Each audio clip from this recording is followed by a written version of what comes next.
Hi, I'm Jo DeVries, founder and CEO of the Fresh Outlook Foundation. I'm Alan G. from Clarence Fulton Secondary. We've had a number of requests for information about our CARE program, that's Climate Action Ripple Effect, and so we thought we'd put together a presentation for anyone who wants to learn more about what we're doing. And we've tried it twice, and we're currently planning for our third rendition of the summit. And I think what we've come to know is that our youth will be a critical voice in our transition into the green economy. So please enjoy the presentation. It includes history about the program, our objectives, and what we've learned in the past two rounds that are going to help us make the next round in the spring of 2024 bigger, better, and even more powerful. So thank you so much for joining us for this presentation about Climate Action Ripple Effect. Really glad to have you with us here today. So Climate Action Ripple Effect, with the acronym CARE, is what we've been working on since the beginning of 2022. And basically, it is a collaboration in action involving a very progressive school superintendent, some great folks at the City of Vernon, including the mayor, the Community Foundation here, and a number of sponsors, including Fortis BC and a number of engineering firms. So we're very, very excited about this opportunity to work with these people to make this happen and to grow it bigger and better and more powerful every time around. So the objective of CARE is to mobilize student climate action that supports the City of Vernon's Climate Action Plan and UN Sustainable Development Goals. Al is now going to take over and talk about the history of the program. Don, similar to you, I teach the social sciences, and Jo have teamed up, and she represents an organization called the Fresh Outlook Foundation, and so we partnered in, organizing and hosting this climate summit. A little bit before 2018, it was, I guess, the fall of 2017. I had a class of my guys, grade 11s, down in Vancouver. We were doing a little green economy tour, and when we came back, kids had felt pretty strongly about what they had learned and wanted to present to our city council. So it just all came together. Kids were fantastic. And as a result of that presentation, the mayor invited a couple of my students to sit on this newly formed Climate Action Task Force, get a climate action plan developed. And sort of fast forward to 2021, the plan had happened. We'd done all the consult work around mitigation and adaptation. And it turned out that the city was recognized for a really good plan, and they won an award at the Planning Institute of BC. The third part of the Climate Task Force was to engage the community, right? And so we're thinking about a 10-year plan. How are we actually going to engage the community around this transition? Because as Jo had said, with UN Sustainable Development Goals, we'd signed up for meeting all of those targets, including net zero by 2050. And so inside that question around engaging the community, it just became really obvious that our youth voice was going to be critical. And, in a Greater Vernon, it's probably 65,000 people. We have about 9,000 kids in our school. It just made perfect sense that this would be a critical group to mobilize and pull them into the fold. What we knew about kids was they don't want to sit around and talk about it. They want to do something. So that was point number one. Infusing this climate summit event into our grade 11 social studies. The spring of 2022, the school district contracted with me to help design and deliver the event and the summit, or the program in the summit. And a couple of reasons for that: I have 30 years experience in public outreach and engagement, particularly with institutions like local governments. And also I have delivered a number of really big events as part of the Fresh Outlook Foundation. One of the teachers had actually taken his students to one of our Building Sustainable Communities conferences. And so when it came time for them to find someone to help with this project, he thought of me and we connected, and I was absolutely thrilled to be part of this great program. So then I worked with teachers and we developed the program, the kickoff event, and the Youth Climate Action Summit in the first semester. The two events were designed and delivered by a group here called Students Without Borders Academy. And this is a group of kids who work with one teacher for a full semester on learning about sustainability, character building, and leadership. And then they go off to Panama for a month to kind of use what they've learned to make a difference in the world. And so I guided these kids. They actually designed and built these events for students, by students. And it was just really exciting to see them take charge of that. And as part of the program, I went into classrooms and coached kids on community sustainability, community engagement, which we had decided initially would be a requirement for the program, that students would have to reach out to people in the community to help with their projects. And I also helped them with project design and development. One thing that'll be really obvious as you see some photographs of the event was just Jo's role was critical, and she brought all of that professionalism to the event. And in our opinion, if we were going to do it, it had to be done right. And partnering with the Fresh Outlook Foundation has been just a really great idea. And I think partly from an operational perspective, it's been great because none of the teachers have time to invest in what had to be done or what needs to be done as we move forward. Neither did the city staff or elected officials. And so me acting as the lead in collaboration with these groups worked really, really well. Projects were displayed, celebrated, and judged at the first summit by a panel of 9 climate experts and advocates from all sectors. So we had people from the city, from the regional district, from engineering firms, from nonprofit organizations. It was really great, and we learned a lot the first time around about how to do it better the second time. But it was really fun then. So Al is going to talk a little bit about some of the project successes that we experienced in the first go round of the CARE program. With an audience of teachers, I thought maybe this was a piece that you would be interested in, and it's one of the really authentic, solid pedagogy pieces of what we're trying to do. And so this one was a windmill that produced electricity. And you can see in the picture on the left, our student is working with a mentor from Associated Engineering in town. His name's Sid Quakel. And the idea behind the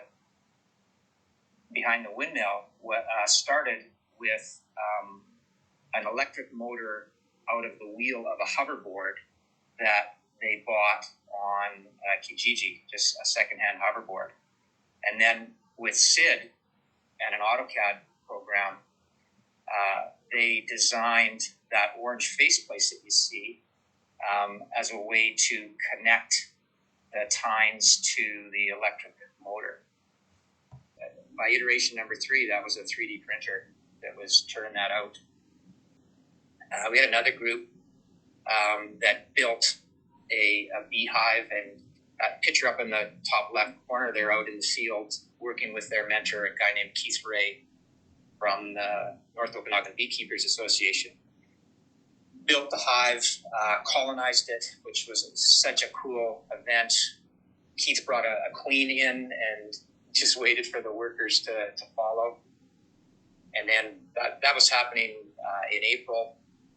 And by September, we were ready to harvest the honey. And you can see that bottom left is the extractor.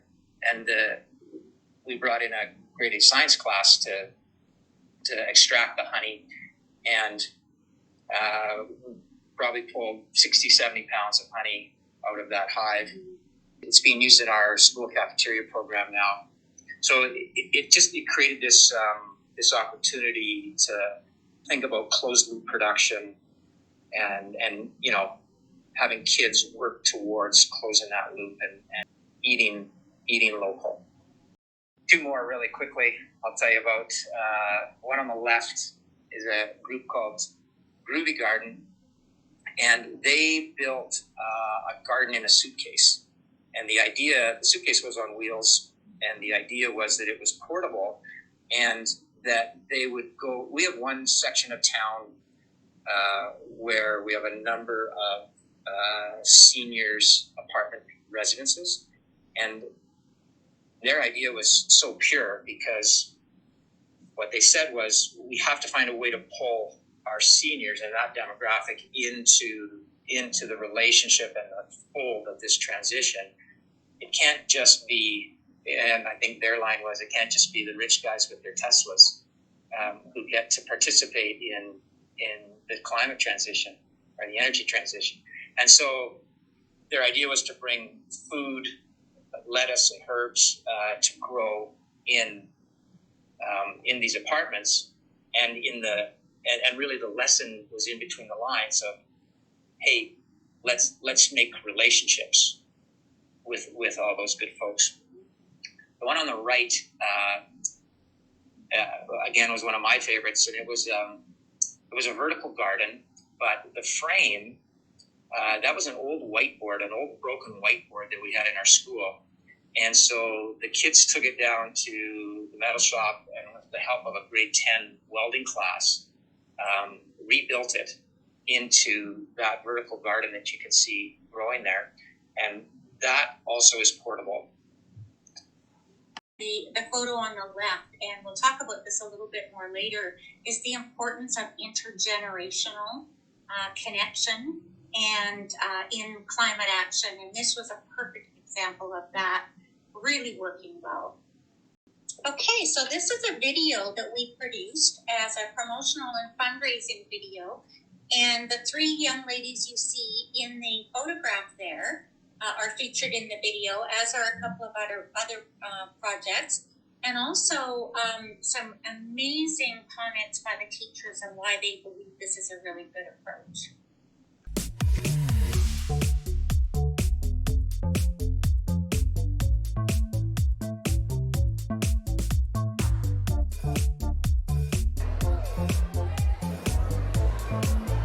Save the world!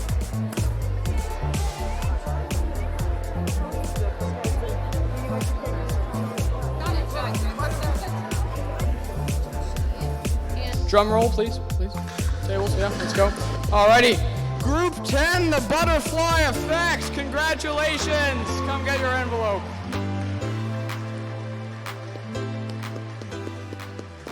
A few years ago, a couple of my students were asked to sit on a climate action task force with the city and represent a youth voice. Couldn't understand how we were going to teach it in our rooms on a micro scale, given the enormity of the issue. Being involved with the task force, my moment of understanding was when I understood scale, and that in Vernon, we're responsible for Vernon. We sat down together and started talking about how are we going to connect kids to this idea. And we knew that we've got kids who are passionate, who really care. But we also know those kids that care are also super busy. And so we said, we need to come up with a way of engaging kids that's in their world, but that won't add to the challenges. And we knew that we capture these kids in schools. And so we thought, hey, why don't we do a project that will allow them to engage their passion, but also to help tick off some of those boxes around credits for school. Students are learning how to tap into a wide variety of skills and abilities that they have and bring them together into more of a real world style problem solving situation.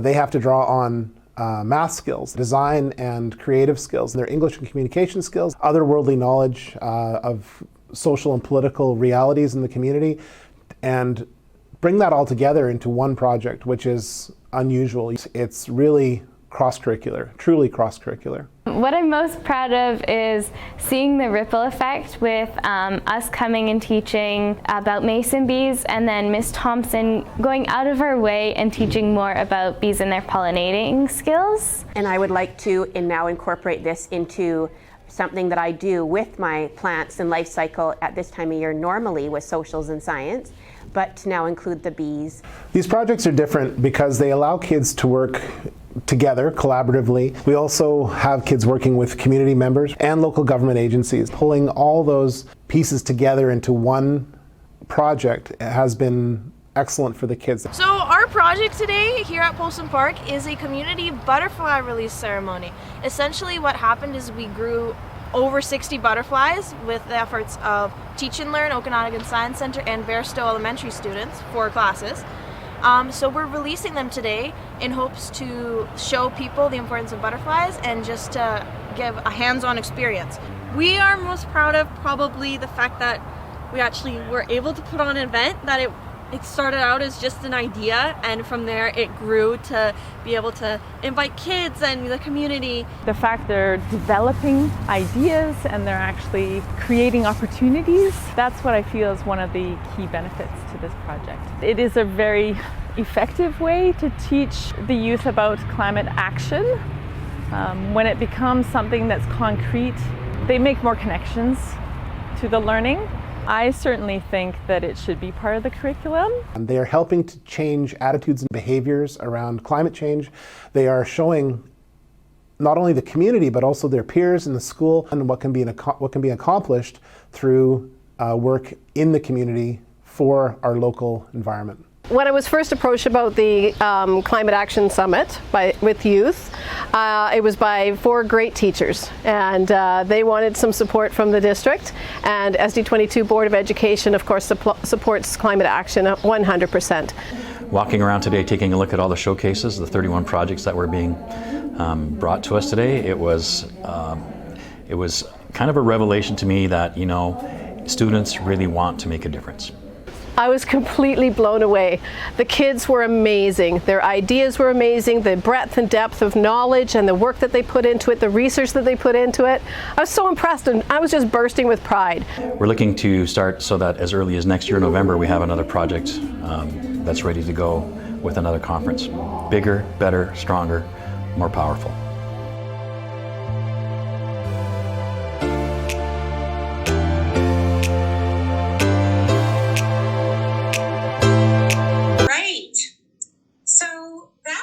To the fall, last fall, and we decided we were going to do things a little bit differently, a little bit more professionally, and so we rebranded the project to Climate Action Ripple Effect, or CARE.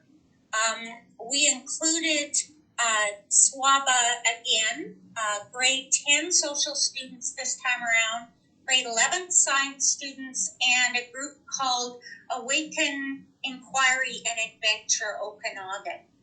And so altogether, we ended up with about 160 students who developed 42 projects, again, which were displayed and celebrated at the summit.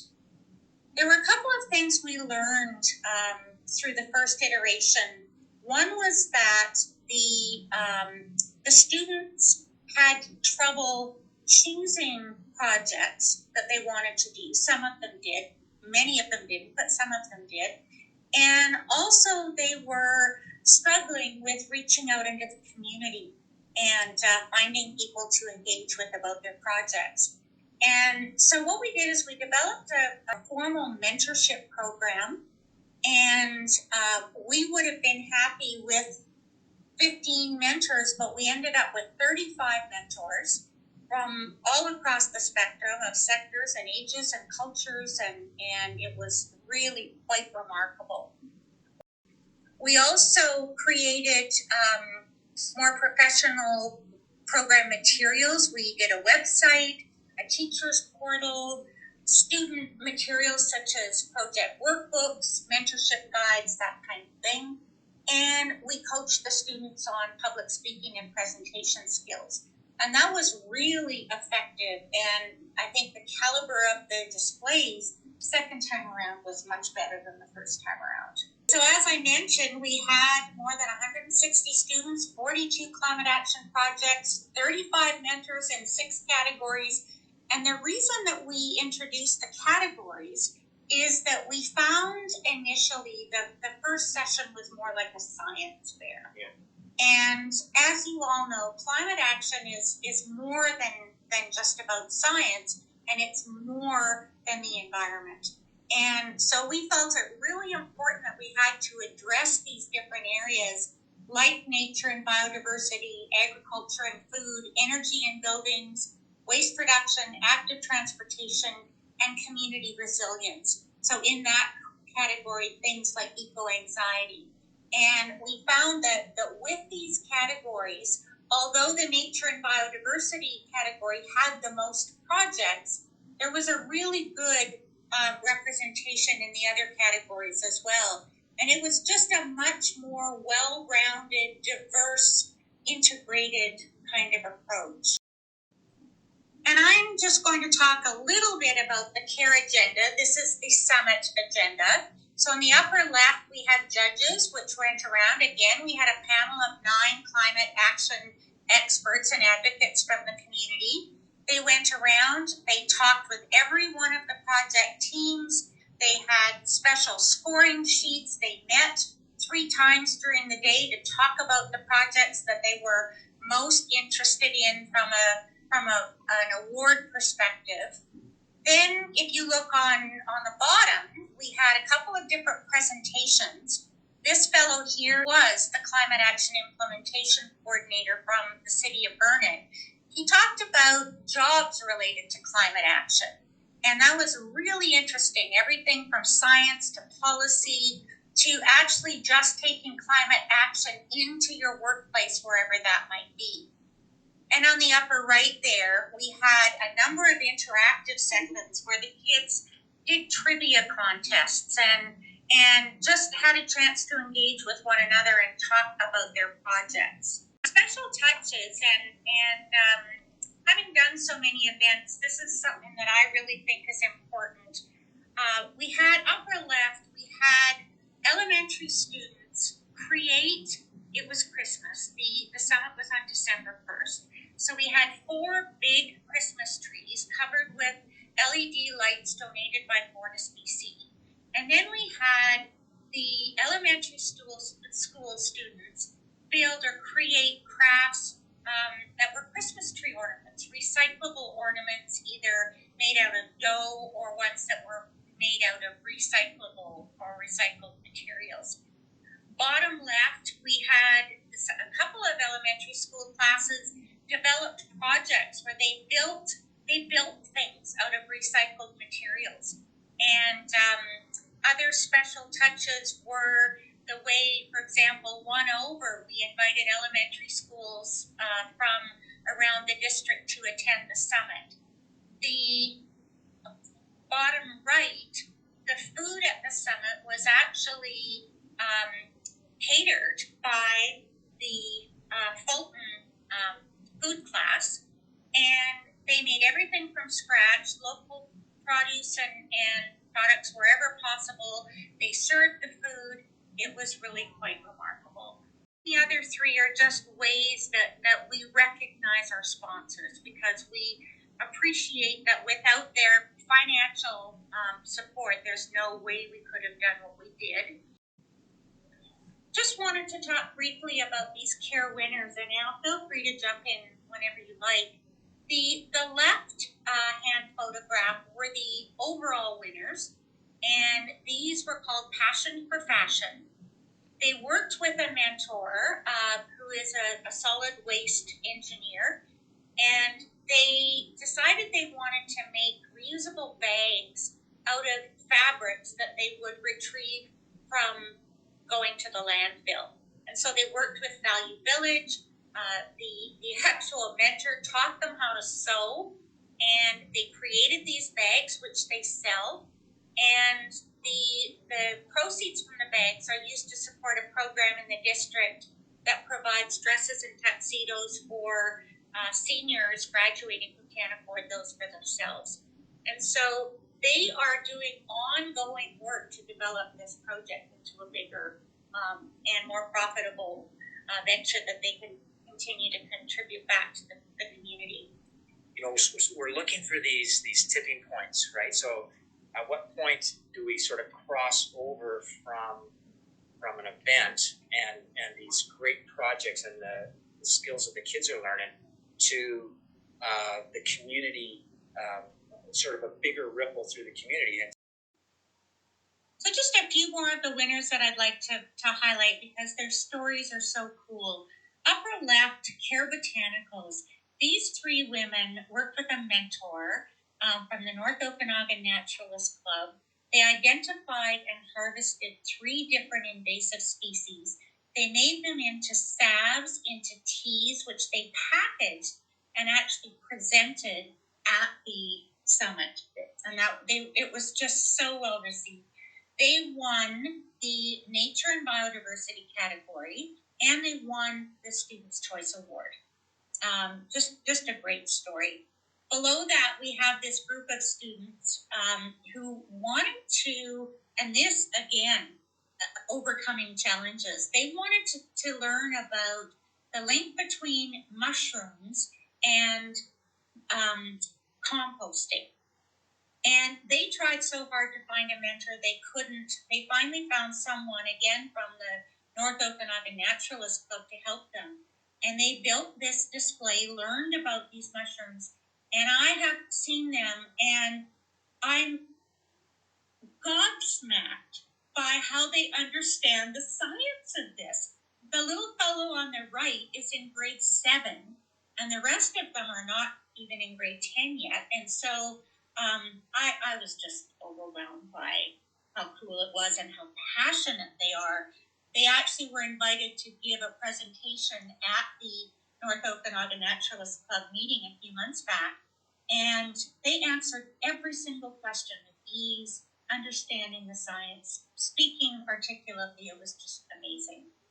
And there's that on-the-ground example of agency again, right? That we would argue is key. Well, and one of the things that we really promoted was that the students choose projects that resonated with their own passions. And so you see the Care Botanicals group, they really wanted to find a link between invasive species and human health. The group at the bottom, they were really interested in composting and the scientific aspect of that. The group on the upper right, these girls went into grade 4 and grade 7 classrooms and talked about climate change and climate anxiety. And they actually surveyed these students. And so we are planning to use their research to develop a program during the next iteration of CARE where they can go in and talk about this. And the young lady on the left actually is the social worker who was the mentor who helped them with their program. And the bottom is just a really fun photo of the group who desperately wanted to win the Best Dressed Award, and they did. So that was fun. Talk about the overall winner. Yeah, so this is a couple of my students, and their project is called City Kids Guide to Nature, and their idea was to build an interactive workshop at Polson Park, which is this central park in Vernon.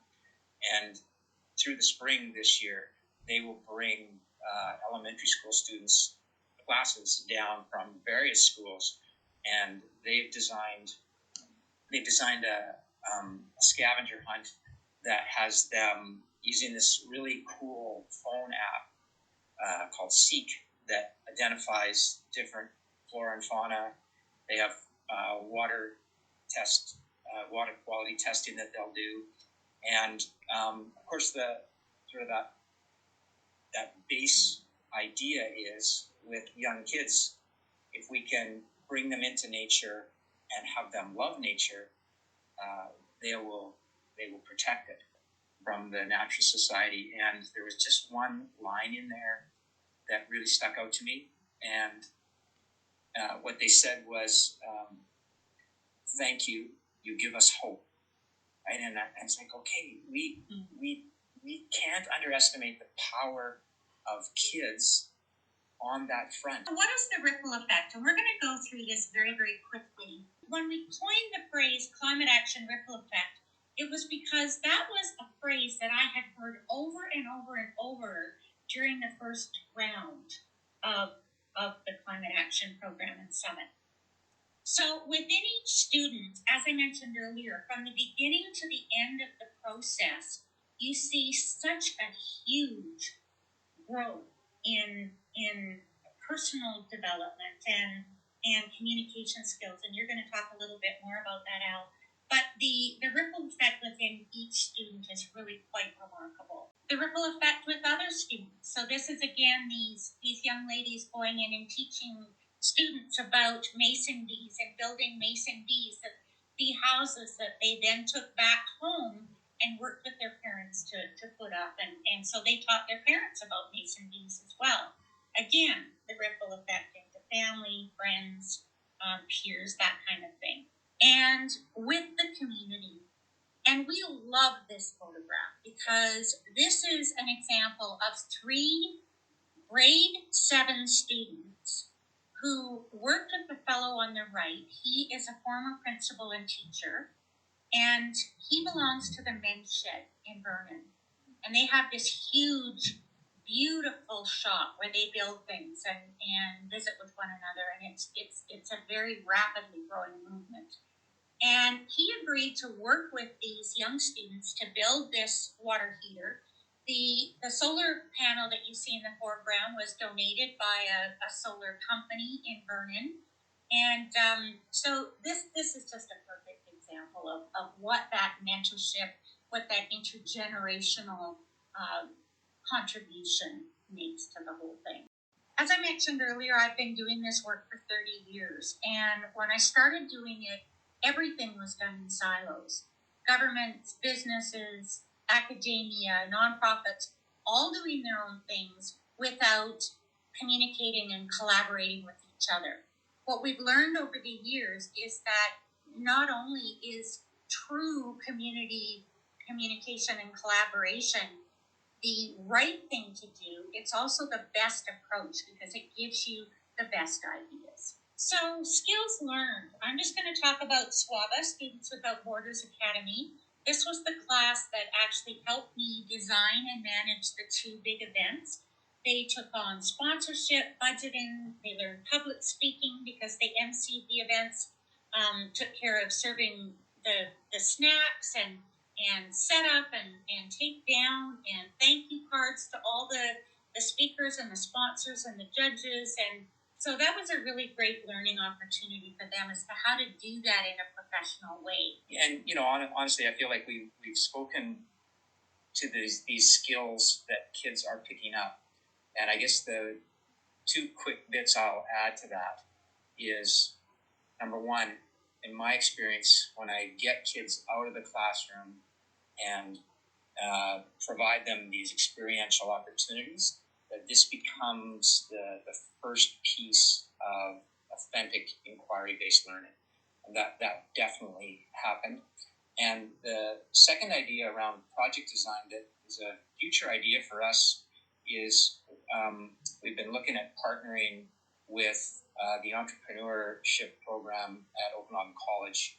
They have a design club called Enactus. And we just thought, hey, that would be another one of those great ripples to be able to pull those first and second year college students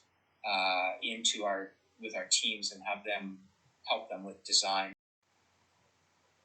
And this, again, we talked a lot about this, the benefits that they learn through peer communication and collaboration, community engagement, all of those great things. And the photograph on the bottom, I just wanted to show that was the fellow from the North Okanagan Naturalist Club who worked with the Care Botanicals team. They were just so amazed by how when he took them out into the wetlands, he knew the names, the Latin names, the habits, the growth patterns of every single plant in the wetland. And you just can't buy that kind of information and passion. So again, these are just some of the things that personal and vocational growth, we talked about it, but self-confidence, agency, to learn about the career opportunities within climate action and opportunities within the green economy. That, I think, was a really big piece of it as well. And so basically, just to wrap up here, we had really positive responses over the 2 rounds from the teachers, the students, the mentors, judges, and sponsors. The growth was significant over the 2 rounds, increased community support, increased potential for longer-term community partnerships, and growing interest from school districts and organizations outside of School District 22 in the city of Vernon. On this challenges and opportunities chart that we created, there are just a couple of them that we want to talk about. I'm going to talk, Al first is going to talk about teacher availability and support and how we really need to make headway in the public school system anyway with regard to this. Yeah, and I'm curious to know if your realities are the same as ours, but one thing for sure is teachers are busy and they feel full. And so if we're going to ask them to do something more, something off the side of their desk, we have some passionate, caring teachers that will take it on, but we really felt that, number one, there's a barrier to pull them in because of that, and number two, there's a ceiling to the quality that can be produced because it's an add-on for them. And so one thing we've approached our district on is to buy a block of time in each of our 5 high schools and give it to a climate champion. So someone who can recruit kids, pull them into the fold, and teachers, support teachers, be the liaison with our mentors in the community. And if we have this dedicated time for, one person, then we feel like we could, there's a higher ceiling to where we can take it. And the last on the list of challenges is ensuring longer-term expanded community impact. And Al talked about community investors and longer-term projects. But one of the things that I'm looking into is packaging the CARE program for use by other school districts and municipalities or independent schools. So what that would look like is that I could provide you with all of our packaged materials. I could help you design and deliver the summit, and it would just save you from having to reinvent the wheel. So if you're interested in that, you can certainly get in touch with me. Basically, we talked about it. We are planning for a bigger venue because we want to include a community climate action trade show at the next summit. And we want to revisit some of the judging, display, and prize strategies. And we want to engage more with the local Indigenous community. And I know there are best practices for doing that, and we're exploring those and figuring out how we can make that happen. So basically, that's CARE in a big nutshell. Okay, that's a wrap.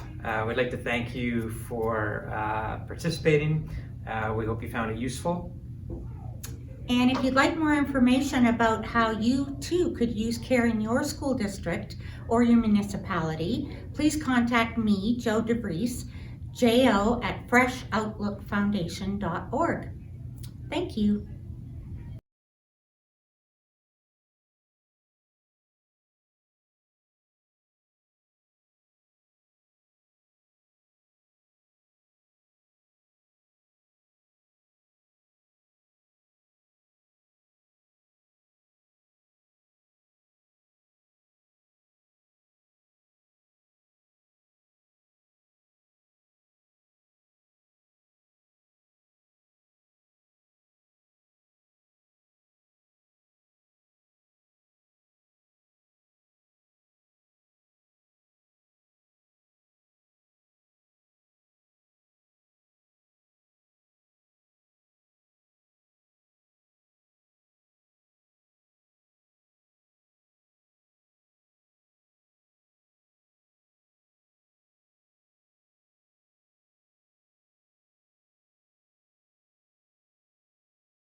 Certainly get in touch with me.